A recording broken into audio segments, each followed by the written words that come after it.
Hello दोस्तों, नमस्कार।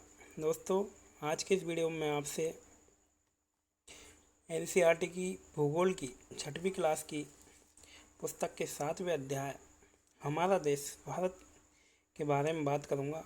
दोस्तों, इसके तहत मैं आपसे प्रमुख रूप से 4 बिंदुओं के तहत बात करूंगा। इनमें पहला है स्थिति एवं विस्तार, दूसरा है पड़ोसी देश और तीसरा है प्रशासनिक विभाजन व चौथा है भौतिक विभाजन के तहत। तो चलिए दोस्तों, आज के इस वीडियो को शुरू करते हैं। दोस्तों, पहले बिंदु के तहत अब मैं आता हूँ। इसके तहत है भारत, प्रायद्वीपीय भारत। इसको समझते हैं हम। दोस्तों, प्रायद्वीपीय भारत कहने का मतलब है, प्रायद्वीप कहने का मतलब ये है जिसके 3 तरफ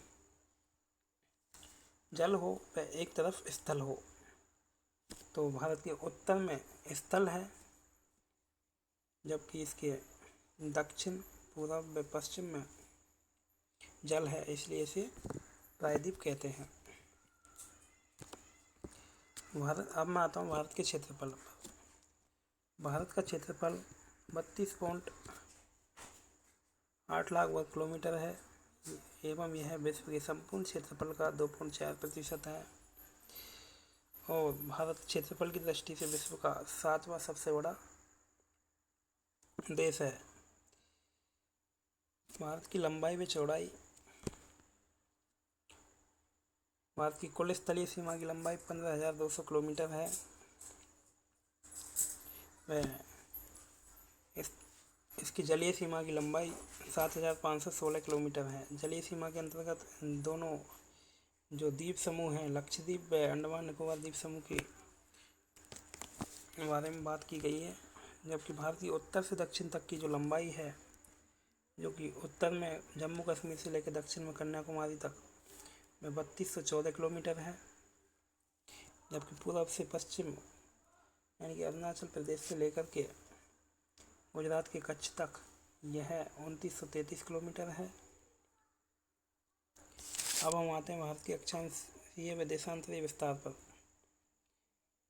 दोस्तों, भारत भूमध्य रेखा के उत्तर में है, यानी कि जो हमारी भूमध्य रेखा है हमारी संपूर्ण पृथ्वी को 2 भागों में बांटती है, उत्तरी गोलार्ध व दक्षिणी गोलार्ध। तो भारत उसके उत्तर में पड़ता है, यानी उत्तरी गोलार्ध में पड़ता है और उसका अक्षांशीय विस्तार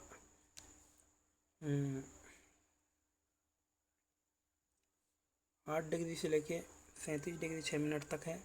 जबकि उसका देशांतरीय विस्तार 68 डिग्री से लेकर के 97 डिग्री 25 मिनट तक है। अब दोस्तों, अब हम आते हैं कर्क रेखा पर। कर्क रेखा भारत को 2 भागों में बांटती है लगभग। यह इसके लगभग बीच से गुजरती है। इसके उत्तर वाले भाग को उत्तरी भारत कहते हैं, जबकि दक्षिण भारत के भाग को दक्षिण भारत कहते हैं। और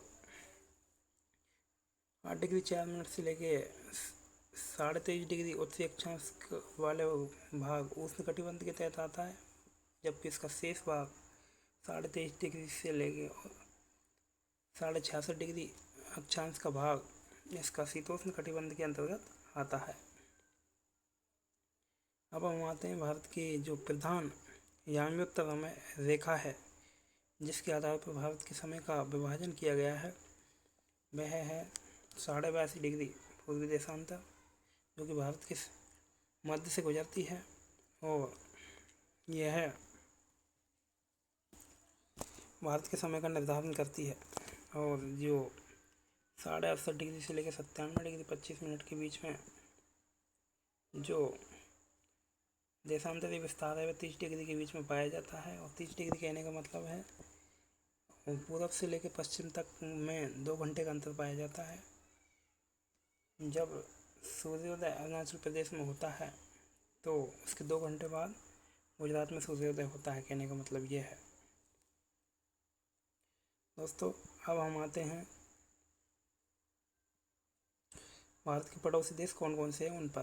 तो भारत के 7 पड़ोसी देश बताए गए हैं। उनमें पहला है अफगानिस्तान, दूसरा है पाकिस्तान, तीसरा है चीन, चौथा है नेपाल, 5वां है भूटान, 6वां है बांग्लादेश, 7वां है म्यांमार। और दोस्तों, 2 अन्य पड़ोसी देश, जिसमें पहला श्रीलंका, जो कि पाक जल संधि के माध्यम से भारत से जुड़ा हुआ है, वह दूसरा मालदीव।